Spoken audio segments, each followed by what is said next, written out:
Magistracy পাওয়ার নিয়ে মাঠে থাকার পরেও কি আমরা খুব বেশি কোনো দৃশ্যমান কিছু দেখেছি? দেখি নাই তো। ধরেন আমি যদি ২০০৯ এর আগে কথা যদি বলি, ৯৬ সালের নির্বাচন বা ৯১ নির্বাচন, আ বা ২০০৯ নির্বাচনের আগেও, ৮ এর নির্বাচনের আগেও যদি বলি, সেনাবাহিনী মোতায়েন মানে হচ্ছে সাথে, সাথে কিন্তু একটা সাড়া পড়ে যেত, তাই না? যে মানে একটা massive operation. Operation clean heart কয়দিন হইছে? এবং অভিযোগ কিন্তু খুবই কম অপারেশন ক্লিন হার্ট নিয়ে। একেবারে সুনির্দিষ্টভাবে যে অ্যাকশন, সেই অ্যাকশন তো আমরা মানে ম্যাজিস্ট্রেসি পাওয়ার দিয়েই তো এটা দমন করা সম্ভব। ডক্টর ইউনূস সরকারের বা ইউনূস সাহেবের ব্যক্তিগত এই আগ্রহটার জায়গায় তো আমরা দেখি নাই যে এটাকে কেউ অ্যাড্রেস করছে প্রপারলি। তো এখন এই প্রসঙ্গগুলো আসছে যে সেনাবাহিনীর কি ছুটি লাগবে না? সেনাবাহিনীর কাজটা কি? সেনাবাহিনী কি মানে পুলিশের ভূমিকা অবতীর্ণ হবে সবসময়? তো এই যে যারা কাজ করতে দিচ্ছে না, মানে ম্যাজিস্ট্রেসি পাওয়ার পরেও যারা বিভিন্ন জায়গায় অবস্টাকেল তৈরি করছে, তারাই তো ভাই কমান্ডিং অফিসার, তারাই তো পজিশনে আছে। তারা কি এই অপারেশন কতটুকু সফল হতে দিবে? তারপরে আবার যেখানে কোনো নির্দেশনা নাই, সুনির্দিষ্ট কোনো পয়েন্টেড কিন্তু কিছু নাই। কমান্ডিং অফিসারদের জায়গায় আমি হয়তো আমার মতটা একটু ভিন্ন হবে, বিকজ আমি বিশ্বাস করি কমান্ডিং অফিসার লেভেল পর্যন্ত যারা আছে তারা কিন্তু, আমি ব্যক্তিগতভাবে বিশ্বাস করি তারা জনগণের ভাষা আগে থেকেই বুঝতে পারছে, এবং যদি না বুঝতে পেরে থাকে এতদিনে, তারা কিন্তু দেশের চাহিদা কি, জনগণের চাহিদা কি, সঠিক কাজ কোনটা, সেটা কিন্তু তারা বাইনাও তারা অ্যালার্ট এবং বুঝে গেছে। বাট নির্দেশনা ছাড়া কিভাবে করবেন? আরেকটা জিনিস হচ্ছে, ইউ আর ভেরি রাইট, চাপ। শুধু তো আমি বলবো না যে সেনা বাহিনী বা বাহিনীগুলোর উপর থেকে চাপ, বিভিন্ন ধরনের চাপ গুলা কে অগ্রাহ্য করা বা সেটাকে ম্যানেজ করে কিন্তু এই ধরনের অপারেশন করতে হয়। এখন আপনি জানেন কিনা জানি না, আমি জানি কিন্তু আরাফাত সহ অনেকেই দেশের ভিতরে আছে। জি, আমি জানি, আমি আমি দেখতে জানি। চাই, আমি জানি, হ্যাঁ। আমি দেখতে চাই এই যে অপারেশন হচ্ছে সেটাতে, আজকে টিভিতে দেখলাম 270 জন না কতজনের লিস্ট এই পর্যন্ত এই 3 দিনে হয়েছে, সেটার একটা দেখাচ্ছে কোথায় কোন অভিযান হচ্ছে। যাদের চেহারা আমি দেখছি, ঠিক আছে, তারা যদি অপরাধ বা সন্ত্রাসী হয়ে থাকে, হুমকি হয়ে থাকে, অবশ্যই তাদের ধরা হবে। বাট আমি প্রথমে দেখতে চাই আরাফাতের চেহারা, আমি প্রথমে দেখছি এই ধরনের আরো, আমার ধারণা সবাই পালা যায় নাই, আরো 80 থেকে 100 জন, যাদেরকে আমরা বলি যে বিভিন্ন সময় সেনানিবাসে তারা আশ্রয় নিয়েছিল বা আশ্রয় দেওয়া হয়েছিল, ভারতে চলে গেছে, সব ভারতে চলে যায় নাই। অনেকে আছে দেশে এই আরাফাত টাইপের, এই তারা ডেভিলের চেহারা আরাফাত, ডেভিলের চেহারা আপনারা রাখছিলেন হাসিনা, সেই তাকে হাসিনাকে তো পাবেন না। আরাফাত এবং তার মতন এমন যারা আছে তাদেরকে ধরে দেখান যে না, আমরা যে কোনো চাপ বা যে কোনো ধরনের এই পর্দার পিছনের জিনিস বুঝি না, আমাদেরকে দায়িত্ব দেওয়া হয়েছে, আমরা সেটা মানবো। এখন সেই জায়গাটাতে আগানোর জন্য আমার বিশ্বাস আছে তারা চেষ্টা করবেন। বাট এই যে রিয়েলিটি যেগুলো বললাম, কাদেরকে, আর্মিকে আপনি কতদিন রাখবেন, এবং সেই আর্মি বা সেই পুলিশ যেখানে তারা কোনো ছুটি ছাটা ছাড়া 7 মাস ধরে কাজ করতেছে, এই জায়গাটাতে আমার মনে হয় ডেভিল হান্টের আমাদের খুব বেশি আশাবাদী হওয়ার কিছু নাই।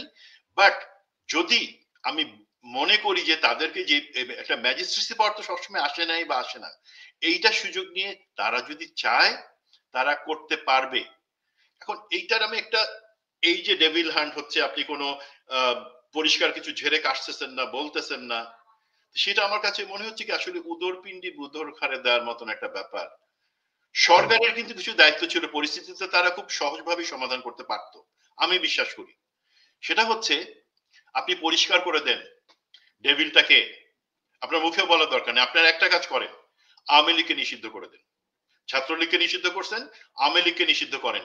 ধরেন র্যাব যে 3, 4, 5 সালে জঙ্গি বিরোধী অভিযানটা যখন করলো, এটা সাকসেস এত ভালো ছিল কেন? অবশ্যই লিডারশিপের একটা ব্যাপার আছে, এর বাদে কিন্তু ছিল জেএমবি কে নিষিদ্ধ করা হয়েছিল। তারা জানে, তাদের আদেশটা তাদের কাছে পরিষ্কার, টার্গেট পরিষ্কার, একটা নিষিদ্ধ সংগঠনের সন্ত্রাসীদেরকে আমরা ধরবো এবং ধরতে পারবো। এখন আপনি যদি আওয়ামী লীগকে নিষিদ্ধ না করেন, অর্ধেক আওয়ামী লীগ তো বাকি রাজনৈতিক দলগুলার ছত্রছায়া যাওয়ার চেষ্টা করবেই, তারা সেখানে প্রোটেকশন দেওয়ার চেষ্টা করবে, তারা কোনো একটা জিনিস নিয়ে মিছিল বার করে দিবে যে না, জনগণের উপরে এই ডেভিল হান্টের নামে জনগণের উপরে অত্যাচার করা হচ্ছে, নিরীহ লোকদেরকে হয়রানি করা হচ্ছে, আপনি টেক দিস, তারা এটা করবেই। এখন আওয়ামী লীগকে নিষিদ্ধ করতে আপনার সমস্যা কোথায়? আওয়ামী লীগ তার যদি হয়, আওয়ামী লীগ নিষিদ্ধ হয়ে গেলে তো কাজটা খুব ইজি, বাট সেইটা না করে আপনারা প্যাচাই তেনা প্যাচাই জিনিসটা আপনারা সেনাবাহিনীকে বা যৌথ বাহিনীকে দিচ্ছেন যে ডেভিল হান্ট করো, বলে দিচ্ছেন না যে কাকে হান্ট করো, কিভাবে করো, কোনটা করতে পারবা না, কোনটা করতেই হবে বলে দেন নাই।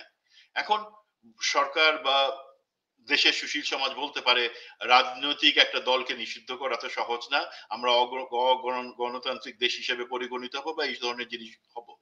আরে ভাই, আইসিস আজকে কি মার্কিন প্রশাসন তাদের সাথে বসে গল্প করে বা আলোচনা করে? তারা কিছু সংগঠনকে নিষিদ্ধ করছে, এবং তারা করছে এমন তো না যে সংগঠনকে নিষিদ্ধ করা।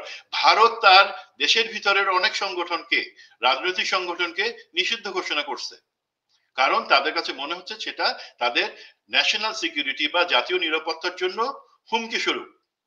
আমরা তো সংগঠন অনেক নিষিদ্ধ করছি, তার মানে দাড়ি টুপি থাকলেই তাদের নিষিদ্ধ করব? আর আওয়ামী লীগের সুশীল বাবুদেরকে, আওয়ামী লীগের মতো সন্ত্রাসী যারা এই 24-এ সেই 2000 ছাত্র জনতাকে হত্যা করছে, তারা আসছে বিডিআর হত্যাকাণ্ডের মধ্যে দিয়ে, তারা হেফাজত হত্যাকাণ্ড করছে, তারা তাপসের উপর গ্রেনেড হামলার মতো নাটক সাজাই, অফিসারদেরকে জেল 5 বছরের করে জেল দিছে, তারা ভুয়া নির্বাচন করে যাচ্ছে এবং নির্বাচনের সময় বিভিন্ন অজুহাতে সাইদির সংক্রান্ত ব্যাপারে তারা শয় শয় মানুষকে মেরে ফেলছে, তারা হাজার হাজার গুম খুন করছে। তারা কি সন্ত্রাসী না? আপনি বলবেন না, বিচারের মাধ্যমে তাদেরকে, আদালত তাদেরকে সন্ত্রাসী বলে নাই। আরে ভাই, ভারত, যুক্তরাষ্ট্র, যুক্তরাজ্য তারা যখন একটা দলকে সন্ত্রাসী বলে সেটিকে আদালত থেকে পারমিশন নিয়ে নেয়, সরকার বলে দেয়। এবং সেই ক্ষেত্রে সরকারের একটাই শুধু চাওয়া থাকে, একটা রাজনৈতিক মতৈক্য থাকতে হবে। আমাদের রাজনৈতিক দলগুলোর সমস্যা কোথায়? মতৈক্য আসলে যে হ্যাঁ আওয়ামী লীগকে তোমরা নিষিদ্ধ করো, আমরা নিষিদ্ধ করব।